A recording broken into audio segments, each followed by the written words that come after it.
Welcome once again to the recordings of Youth Group. Life of Christ Part 2, Lesson 8. That's week 8 in your books. Jesus teaches on divorce. The main point, divorce prohibits remarriage in Jesus' eyes. Just tell the truth. That's a little confusing to me myself, if I may say so.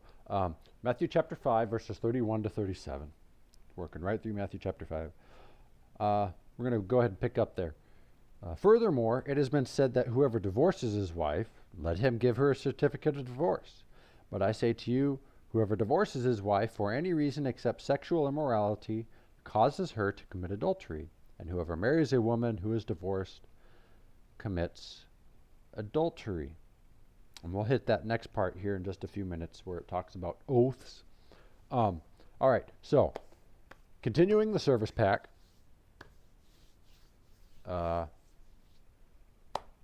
This is what was going on. So you have heard it said that you can get divorced, basically, is what he's saying. What was the point about divorce in the Old Testament? It was because of the hardness of hearts. That's what is spoken of later on, because they had hard hearts. If a man divorces his wife for any reason except for sexual immorality, he causes her to commit adultery.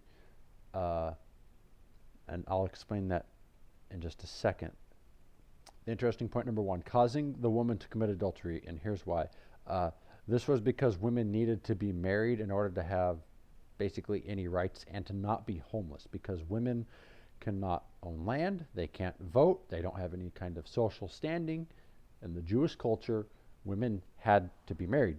So getting remarried after divorce is causing a woman to commit adultery. The same point goes with the man marrying a divorced woman. Interesting point number 2. This is the exception clause. Is it really an exception is the question I have written here. Every reason for divorce forces the woman to commit adultery. In God's eyes, that is how it works out. And that's just how it is. But because we're man, people get divorced. Because we're sinful, people get divorced. In God's eyes, it's still sin. It's no greater than any other sin. Though physically we see the results of it, it is no greater in God's eyes than any other sin. It's sin just like any other sin.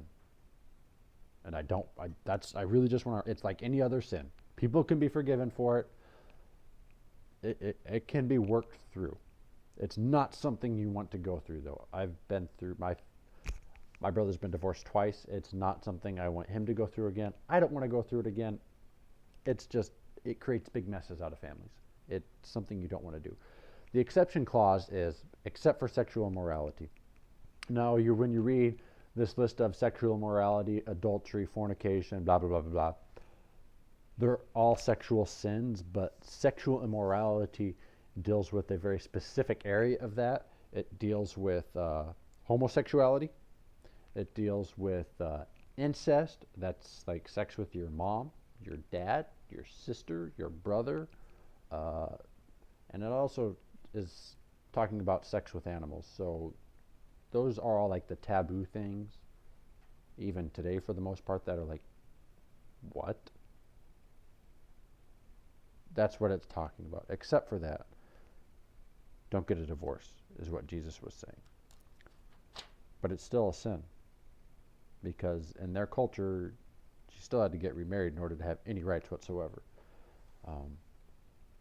Over in Mark chapter 10, verses 6 to 13, we find out more of what God's thoughts are, and that there's really no excuse for divorce, and that divorce causes adultery if there is remarriage. That last one is a fact. Personally, and just to make sure I'm not walking all over Scripture when I say this, Matthew chapter 10, verses 6 to 13. Let's read it just for clarification.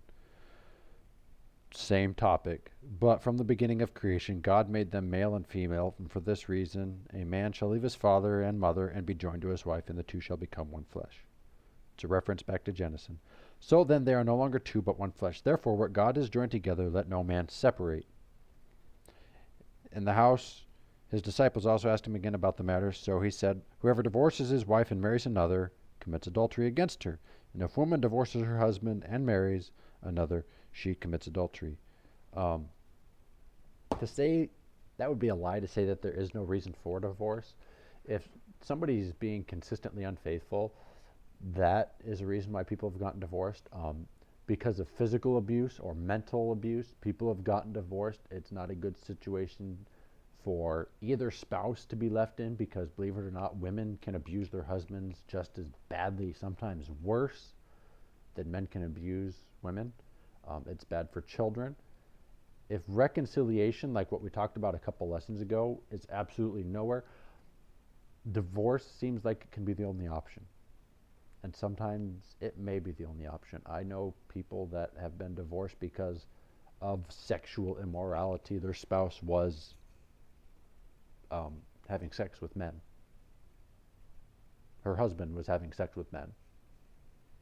Others because of physical abuse. And it happens. It's not God's ideal plan. We also don't live in God's ideal world. Divorce is like that thing where if nothing else can be done, if reconciliation can't take place, then you might consider it. But I stand out on a limb when I talk about this. This is not everybody's view. This is kind of my view.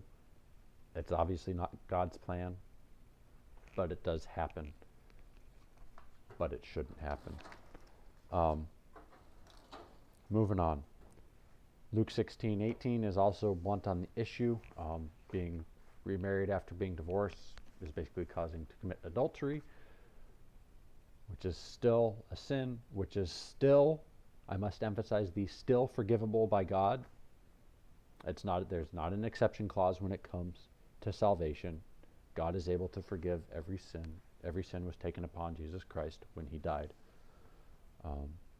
Verse 33, I don't even remember where we're at now. If you can't notice, I'm just kind of going along pretty good. Matthew chapter 5. Back in Matthew chapter 5. We're looking at verse 33. Talking about oaths. We'll read this section. It's only a couple verses. "Again, you have heard that it was said to those of old, 'You shall not swear falsely, but shall perform your oaths to the Lord.' But I say to you, do not swear at all, neither by heaven, for it is God's throne, nor by Jerusalem, for it is the city of the great King, nor shall you swear by your head, because you cannot make one hair white or black. But let your yes be yes and your no be no, for whatever is more than these is from the evil one." Talking about oaths.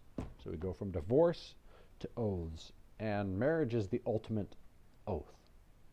So, talking about oaths. Do not swear falsely. Do not say something and then go against your word. This is what it's talking about. Don't swear at all. Just don't do it. It's not talking about cussing, though that's not good to do. It's, I promise to do something that you may not have the power to do. If you say, "I promise I'll clean my room," well, you got the power to clean your room, so you better clean your room. But sometimes it's best to just not do that. "I promise I'll come home safe." You really don't have a lot of control over that.